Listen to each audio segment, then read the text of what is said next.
Ruth, already as a child, you were able to perceive the deceased. When did this begin, and when did you realize that you were capable of seeing more than other people?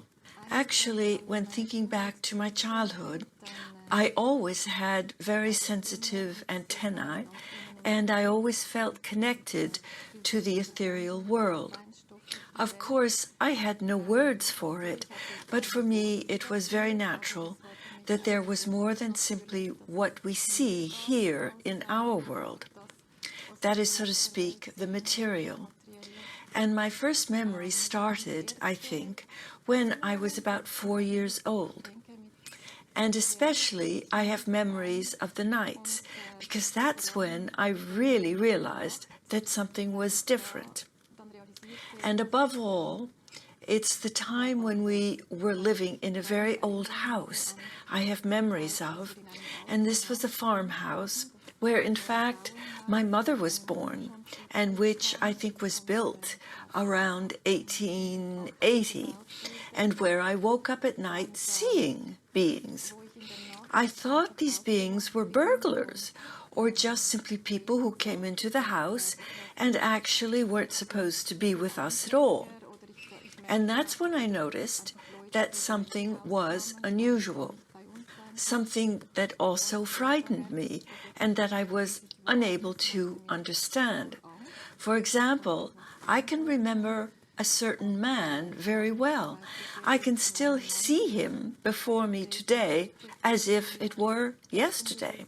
He had a cap on his head, and I remember what his face looked like, also how he was dressed. And this man came down the hallway, and it seemed to me as if he was looking for something in particular in a dresser. And I also remember observing all this and being frozen with fear. I got the impression that he had burglarized our house and maybe would now steal things from us. The next morning I ran to my mother and asked her to check whether the windows were still intact and if all things were still there. For her it was clear that this was just simply a dream. I can still remember it well because it was the first time I had brought up the issue. That's why it was a very impressive moment for me. Now this man came several times. I saw him again and again in the night, and I also remember that I was busy building huts in my room, where I felt safer, and in doing so I had created a kind of protection around myself because I just couldn't understand all this. Did you see these beings clearly? That is, their faces, clothes, and so on, like living people? Today, I still have these memories. I mean, I was at that time a very young child, and I can only recollect it in a way that I saw them as human beings. Later on, when seeing the deceased, I could see very well a difference, so that I could tell the difference from a living human being. But in a child's memory, I saw these beings as I now see you, for example, in clothes, actually quite normal. And that's also the reason why I couldn't understand all this. Another thing I remember is when I saw a deceased woman that I knew when looking out of the window. And that was during the day? Yes, that was during the day. Exactly. I was already a bit older then, but still a child. And the neighbor lady, who was very ill at the time, and I actually never saw her again in front of the house after that.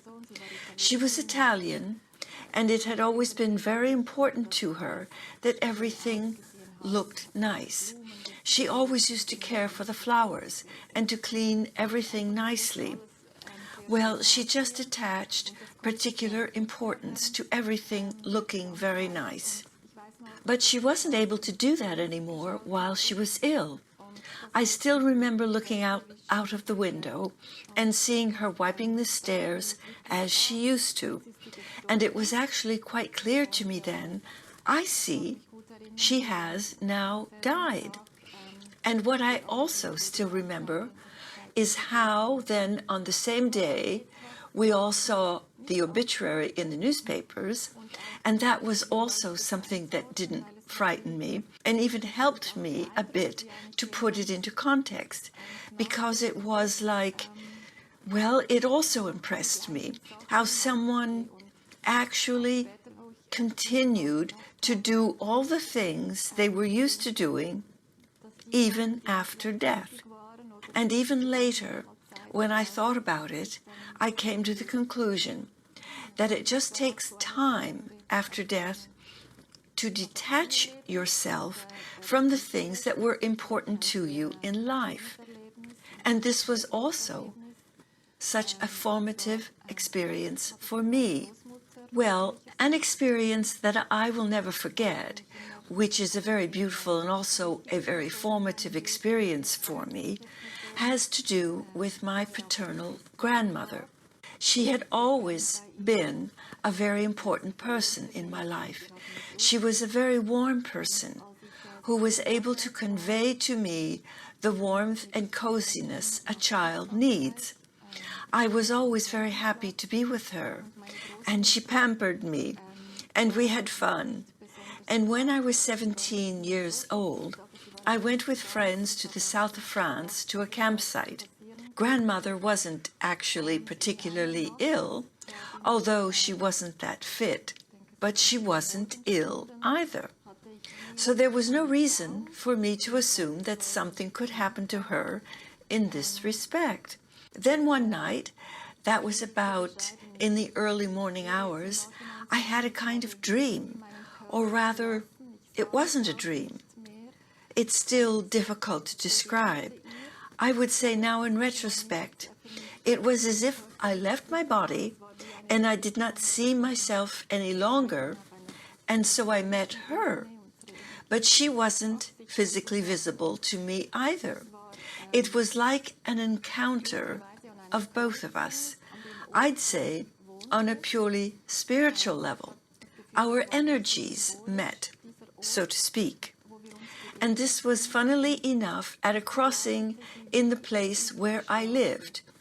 But I felt that this place was rather meant symbolically, this place where we met.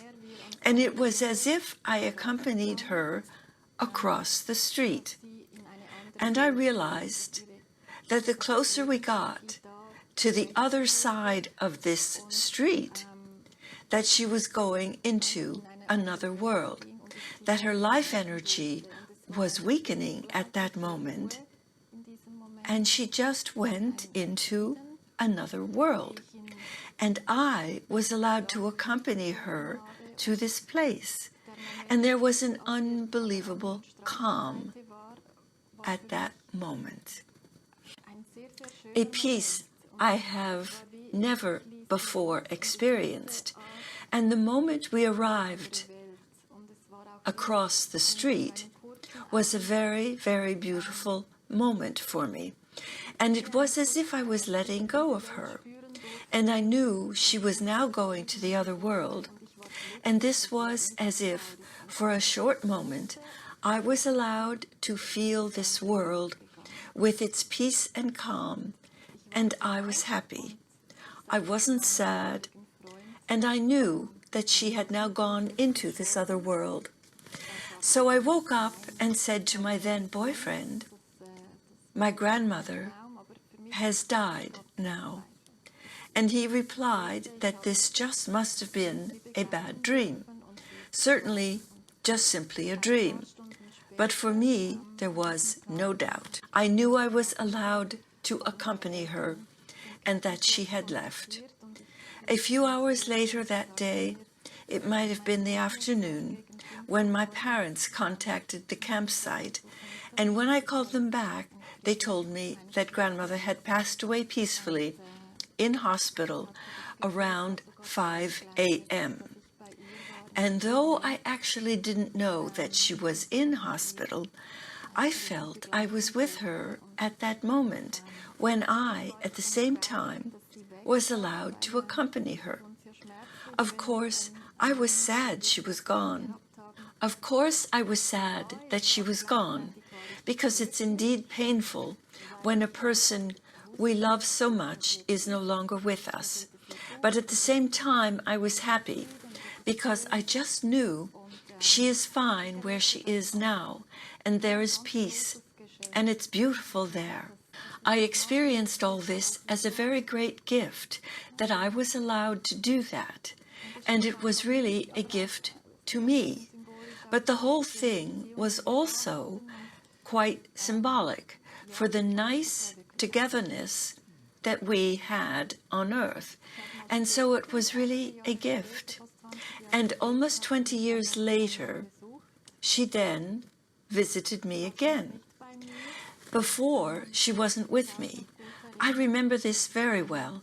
She seemed younger to me than at the point in time when she was approaching death, and she told me that it would be good for me to deal with these issues while still in earthly life, and that she too wished she had done so during her lifetime. And this too was such a beautiful moment for me. Tell me, you also had out-of-body experiences as a child?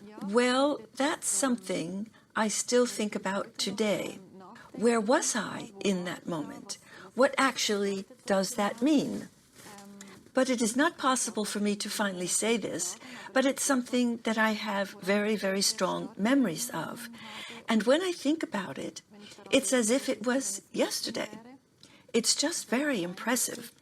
The pattern has actually always been the same, namely that during the night, let's say, I traveled to a place where I was just energy, or just made up of ethereal energy flows.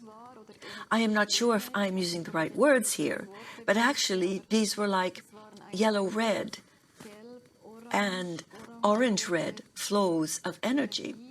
Also, there was movement in it, circular movement, partly also like a bit of swirling movement, and I found myself within this movement, although I no longer felt my body. And in retrospect, I now think that I had left my body and went to this place.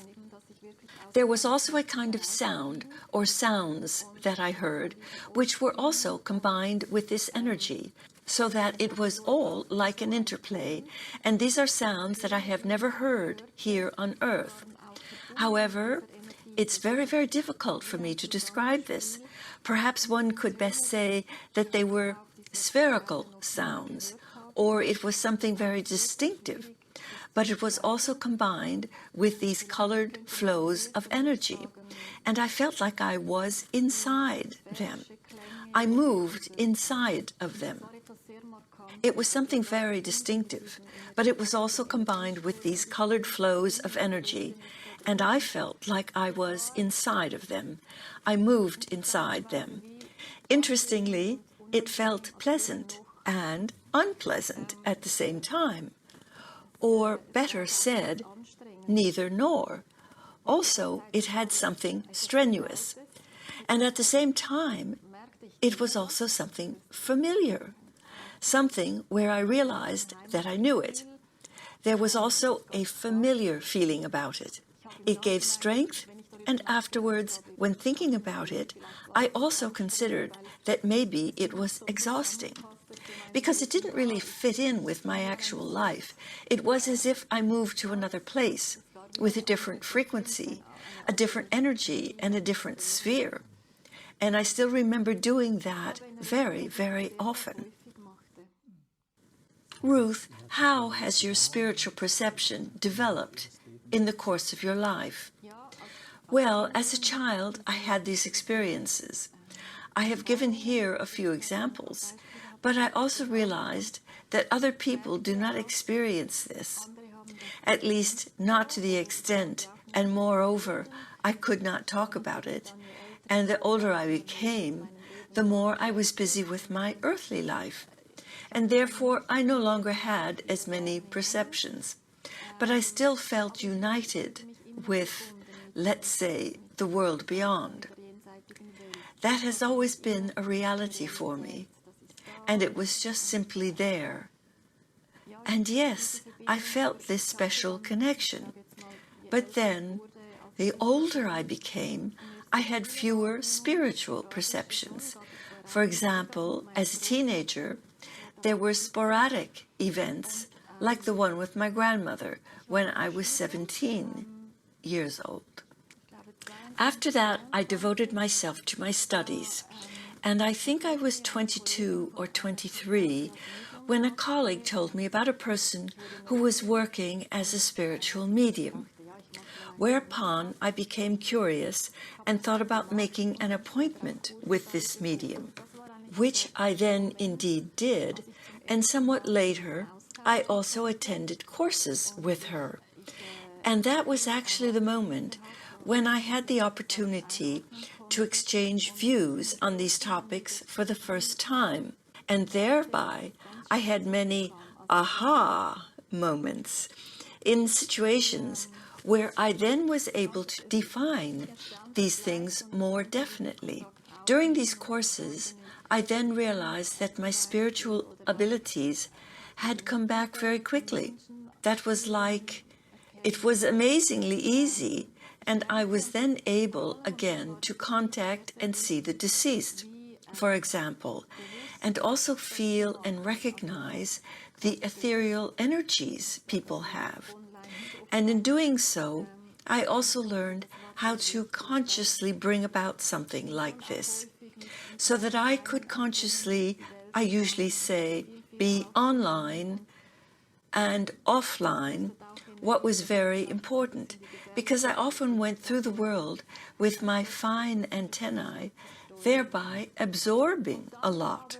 And this, of course, requires quite some energy and is perhaps the dangerous aspect of it. However, I gradually learned to control things a little bit, and then, after these courses and many encounters, my earthly life made great demands on me again, and I sometimes didn't have that much time to deal with it. I became a mother at the age of 28, and this had not been planned, and is maybe an interesting story for me to share in this way. I think that a soul intending to incarnate here on earth can also show itself beforehand. That might also be interesting to know, because my eldest daughter was not planned, and I had not even finished my studies. And actually, that was even a medical miracle that this was possible. I still remember standing in the bathroom and holding this positive pregnancy test in my hand, and there stood my daughter. Actually, she was standing next to me. She appeared to me to be about a 2-year-old child, and it was as if she was saying to me, "Hello, here I am, and I'm coming to you now." And I had somehow grasped her essence at that moment, and that touched me incredibly. She had hardly any hair, only very short hair, which made me think, I see a boy. And I still remember how the gynecologist later said, "You're having a girl." And this irritated me, so that I thought, there's something wrong here. And then later this made me smile a bit, indeed, because my daughter had almost no hair until the age of 2. Even if she was dressed all in pink, people used to ask, "What's his name?" or something like that. And I think that's nice, because it also shows that even those who are to be born may also meet their parents beforehand and are able to show themselves. What impact did all these experiences have on your life, and how were you able to integrate them into daily life? The idea that there is a world beyond has always been very natural and very familiar to me, and also the fact that there is not only what we can see and touch. All this was very, very normal for me. However, I then was challenged by life again, and I had a lot to do, and there were times, again and again, when I did not actively cultivate my spiritual skills. It was actually a health crisis when I was 40, which then led me to finally realize I really want to consciously integrate this component into my life and also cultivate it. And further, that this is also important for me because otherwise this is something like part of me not being lived and also being suppressed a bit. Then I really started attending courses again, reading books, taking time whenever possible, and when everyday life allowed it. Also, I again started meditating. And then I really noticed that I had gained much more peace through it. And it was actually very helpful for me to consciously, really consciously, integrate all of this into my life. Do you sometimes feel accompanied by spiritual beings? Exactly. This is something that from about the age of 40 onwards was again the focus of the whole, or rather something that I again dealt with very intensely. Who actually is with me and who is accompanying me? When I was between 20 and 30, I every now and then felt that my grandfather was with me, and I also saw him. And this was nice sometimes, really, and I had the impression that he took over this task, and he sometimes even taught me things. For example, I can also remember that during the hectic times in my life, he wanted to convey to me again and again that we have a much too limited idea of time, and that it's not at all relevant to focus so much on time, and also that I wouldn't have to stress myself so much. When I sometimes had the feeling that I must do everything so quickly and do it all at once, he was with me a lot, and in this way, at the age of 40, I again consciously dealt with the spiritual as well as with his concerns, and I also felt that in addition to a guardian angel that I could perceive, I had other companions, beings that were accompanying me, and also presently I am still practicing and learning to communicate with these beings, and I think that's a very exciting, beautiful task. I'm learning a lot through it, and I often think if all people could see this issue from a higher perspective, or simply if we were aware that it's not just about this one life and nothing more, but that everything we are doing is something having a much larger reach. And what would the world look like then? Or how would we then align our lives? And what would the world look like then? Or how would we then align our lives? And as to these helpers, they simply have this wider perspective. And that's why it's really very interesting to communicate with them. And actually, it's also my heart's desire that one day I will be able to set things up in a way that I can also help people and support them. I would never ask those helpers how I should live my life, because actually they don't have the function of an information bureau, so to speak, for my life. And if I were to ask them, what should I do now, then that would neither feel right nor appropriate. I think that there are very different levels in the spiritual world. So it is as important where you move and with whom you are in contact. And of course, the intentions you have yourself.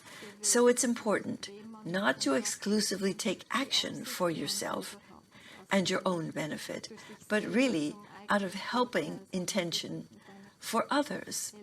That's what I would wish for. You said your grandmother appeared to you later, about 20 years after her earthly death, and that she told you that she herself wished she had dealt with this issue earlier. Why do you think it's important that one deals with it earlier? I think it doesn't matter whether you can see these, let's say, subtle things or not, but I think that if you are aware of the fact that the scope is much larger and not restricted to the earthly, and also that our action has more far-reaching effects. So I really think that we consequently would align all lives differently. And for me, actually, life itself in this world of ours is the greatest spiritual school, because we can learn so much here on earth and put it into practice. And when we then see this in larger contexts, maybe we rather recognize what truly matters. And I think what really matters is, finally, let's say it this way, this love lived, or this unconditional love, this sincere love, and also the compassion that we bring into the world and show to other beings.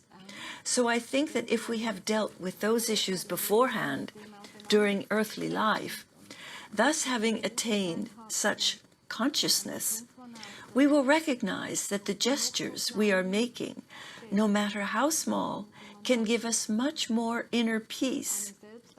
I think that my grandmother's statement was also in this direction.